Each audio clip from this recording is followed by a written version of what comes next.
بسم اللہ الرحمن الرحیم نحمدہ و نصلی علی رسول الکریم اما بعد۔ نبی کریم صلی اللہ علیہ وسلم کی وفات کے بعد آپ صلی اللہ علیہ وسلم کے اصحاب اس کائنات میں سب سے بہترین اور سب سے عظیم لوگ تھے، اور انہی صحابہ کرام نے اس پوری دنیا میں اسلام کا جھنڈا بلند کیا اور دنیا کے کونے کونے تک اسلام کا پیغام پہنچایا، جس کی بدولت آج ہم سب مسلمان ہیں اور کلمہ گو ہیں۔ اسی بنا پر تو نبی اکرم صلی اللہ علیہ وسلم نے فرمایا تھا، اصحابی کالنجوم بأیہم اقتدیتم اہتدیتم، کہ میرے صحابہ ستاروں کی طرح ہے، میرے صحابہ ستاروں کی طرح ہے، ستاروں کے مانند ہے، تم ان میں سے جس کی بھی اتباع کرو گے ہدایت پاؤ۔ بأیہم اقتدیتم اہتدیتم، تم ان صحابہ میں سے کسی کی بھی جب اقتداء کرو گے تو ہدایت پاؤ گے۔ اب اس دنیا میں ایسے لوگ بھی موجود ہیں کہ ان صحابہ کرام کو نہیں مانتے، بلکہ ان صحابہ کرام پر طرح طرح کے اعتراضات کرتے ہیں، اور کوئی بھی ایسا موقع ہاتھ سے جانے نہیں دیتے کہ جس میں اگر کوئی واقعہ ہوا ہو تو اسی کو لے کر کے اس کو بڑھا چڑھا کر اپنے الفاظ میں پیش کرتے ہیں اور امت کو انتشار میں ڈالتے ہیں۔ مثلا ایک واقعہ ہے باغ فدق کا، اور اس میں شیعہ لوگ اور اس کے ساتھ کچھ اور لوگ بھی ایسے اب مل گئے ہیں کہ جو اہل سنت کے ساتھ رہے ہیں لیکن اب ان کے ہمدرد بن گئے، تو وہ صحابہ کرام پر بالخصوص شیخین پر اعتراض کرتے ہیں، اور اعاذ باللہ ایسا پیش کرتے ہیں کہ گویا کہ شیخین وہ اعاذ باللہ اہل بیت کے دشمن تھے۔ اب باغ فدق کا واقعہ کیا ہوا تھا، مختصراً یہ سمجھ لے۔ بخاری شریف کتاب المغازی میں اور مسلم شریف کتاب الجہاد میں یہ واقعہ مذکور ہے کہ نبی اکرم صلی اللہ علیہ وسلم کی وفات کے بعد حضرت فاطمہ الزہرا رضی اللہ تعالی عنہ حضرت ابوبکر صدیق رضی اللہ تعالی عنہ سے ان اموال اور ترکے میں اپنے لیے میراث کا مطالبہ کیا کہ مجھے اس میں میراث چاہیے، اس ترکے میں جو اللہ تعالیٰ نے نبی اکرم صلی اللہ علیہ وسلم کو مدینہ اور فدق میں فرمایا تھا۔ تو حضرت ابوبکر صدیق رضی اللہ تعالیٰ عنہ نے بڑے پیار اور محبت کے ساتھ حضرت فاطمہ رضی اللہ تعالیٰ عنہ کو نبی اکرم صلی اللہ علیہ وسلم کی وہ روایت سنائی کہ جس میں آپ صلی اللہ علیہ وسلم نے فرمایا تھا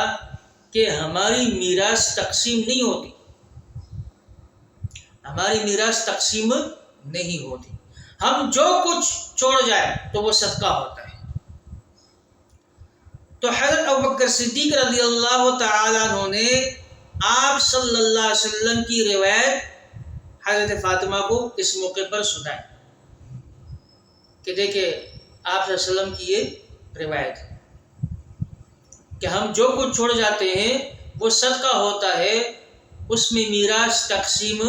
نہیں ہوتی۔ تو حضرت ابوبکر صدیق رضی اللہ تعالیٰ عنہ نے فرمایا کہ بخدا میں جو صدقہ نبی اکرم صلی اللہ علیہ وسلم چھوڑ گئے ہیں میں اس میں کسی قسم کا تغیر اور تبدیلی نہیں کروں گا، جس حال میں وہ حضور اکرم صلی اللہ علیہ وسلم کے عہد میں تھا اب بھی اسی طرح رہے گا، اور اس میں وہی طرز عمل اختیار کروں گا کہ جو نبی اکرم صلی اللہ علیہ وسلم نے اپنی زندگی میں اس کا رکھا تھا۔ تو جب حضرت فاطمہ رضی اللہ تعالی عنہ نے اس روایت کو سنا تو وہ خوش ہوئی اور اس پر راضی ہوئی اور وہ اٹھ کے چلی گئی۔ اتنی بات خوشیوں کی کتاب ہے شیعہ اس واقعے پر اعتراض کرتے ہیں کہ گویا کہ حضرت ابوبکر صدیق رضی اللہ تعالیٰ عنہ نے علیہ باللہ اس اموال کو ضبط کر دیا اہل بیت سے، اور اہل بیت سے ان کو محروم کر دیا، اور یہ انہوں نے اہل بیت پر ظلم کیا۔ اور آج کل ایک اور بھی ان کا ہمدرد بنا ہوا ہے جن کا نام مفتی فضل ہمدرد ہے، سنیوں کے مدارس میں پڑھا ہوا ہے، لیکن نمک حرامی کا حال دیکھیے کہ رافضوں کا وکیل بنا ہوا ہے۔ تو انہوں نے بھی حضرت ابوبکر صدیق رضی اللہ تعالیٰ عنہ پر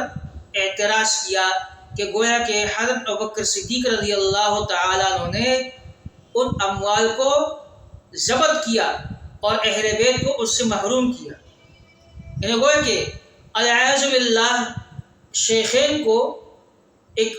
ظالم ٹھہرا رہا ہے، اس لیے کہ ابوبکر صدیق رضی اللہ تعالیٰ عنہ کے بعد حضرت عمر فاروق رضی اللہ تعالیٰ عنہ نے بھی یہی معاملہ کیا، حضرت عثمان غنی رضی اللہ تعالیٰ عنہ نے بھی یہی معاملہ رکھا۔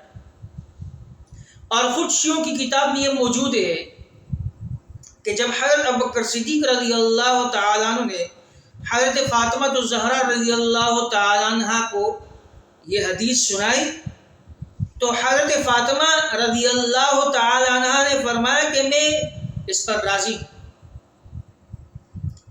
اور مجھے کوئی اعتراض نہیں ہے۔ تو خود شیعوں کی کتاب بھی موجود ہے کہ حضرت فاطمہ نے اس پر رضامندی اختیار کی اور خوشی کا اظہار کیا اور وہ اٹھ کے چلی گئی۔ اور سب سے بڑھ کر حضرت فاطمہ رضی اللہ تعالیٰ عنہ کی اولاد میں حضرت زید بن حسین بن علی رضی اللہ تعالیٰ عنہ کا ارشاد ہے، انہوں نے فرمایا کہ اگر اس موقع پر حضرت ابوبکر صدیق رضی اللہ تعالیٰ عنہ کی جگہ میں ہوتا تو میں بھی یہی فیصلہ کرتا کہ جو حضرت ابوبکر صدیق رضی اللہ تعالیٰ عنہ نے فیصلہ کیا۔ پھر یہاں پر یہ بات بھی ذہن میں رہے کہ امام بیہقی کی السنن الکبریٰ میں حضرت عامر شعبی سے ایک روایت ہے کہ جس میں واضح طور پر یہ موجود ہے کہ جب حضرت فاطمہ رضی اللہ تعالیٰ عنہ بیمار ہو گئی اور حضرت ابوبکر صدیق رضی اللہ تعالیٰ عنہ کو پتہ چلا تو آپ ان کے گھر آئے، آپ نے دستک دی تو حضرت علی رضی اللہ تعالیٰ عنہ باہر آئے تو دیکھا کہ صدیق اکبر رضی اللہ تعالیٰ عنہ کھڑے، تو انہوں نے حضرت علی رضی اللہ تعالیٰ عنہ نے حضرت فاطمہ رضی اللہ تعالیٰ عنہ سے کہا کہ ابوبکر آئے ہیں آپ کی عیادت کے لیے، آپ پسند کرتی ہیں کہ وہ آئے؟ بالکل اجازت دیجیے۔ تو حضرت ابوبکر صدیق رضی اللہ تعالیٰ عنہ آئے اور گفتگو ہوئی، تو دوران گفتگو حضرت ابوبکر صدیق رضی اللہ تعالیٰ عنہ نے فرمایا کہ بخدا میں نے جو کچھ بھی کیا، اللہ کی قسم میں نے جو کچھ بھی کیا ہے وہ اللہ کی مرضی اور اس کے رسول کی مرضی کے مطابق، اور اے آل رسول تمہاری مرضی اور خوشی کی جستجو کی خاطر کیا ہے۔ تو اس گفتگو کے دوران حضرت فاطمہ رضی اللہ تعالیٰ عنہ نے حضرت ابوبکر صدیق رضی اللہ تعالیٰ عنہ سے خوشی اور رضامندی کا اظہار کیا، یعنی اس پر وہ خوش ہو گئی اور رضامندی کا اظہار کیا۔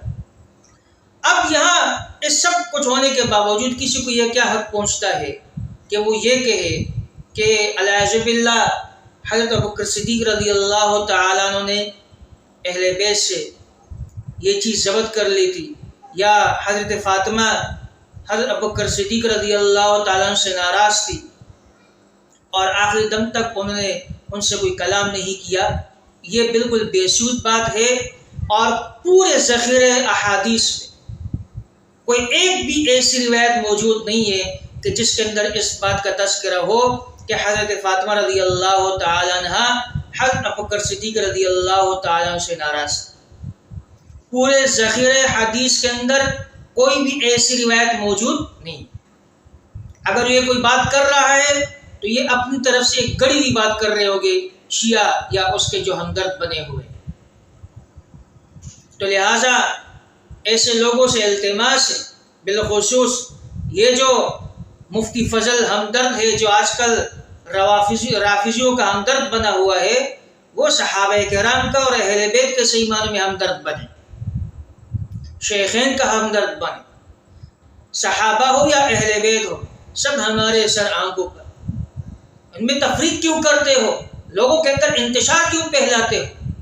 ایسے بدبخت کیا ہو سکتا ہے کہ جو صحابہ اور اہل بیت کو بالکل الگ الگ کرتے ہیں؟ تو مسلمانوں کو تفرقے میں مت ڈالو اور صحیح معنوں میں صحابہ اور اہل بیت کا عاشق بنو۔ یہ نہیں کہ تمہاری وجہ سے لوگ اگر تفرقے میں پڑ گئے تو روز قیامت اللہ رب العزت سخت مواخذہ کرے۔ ڈرو اس بات سے۔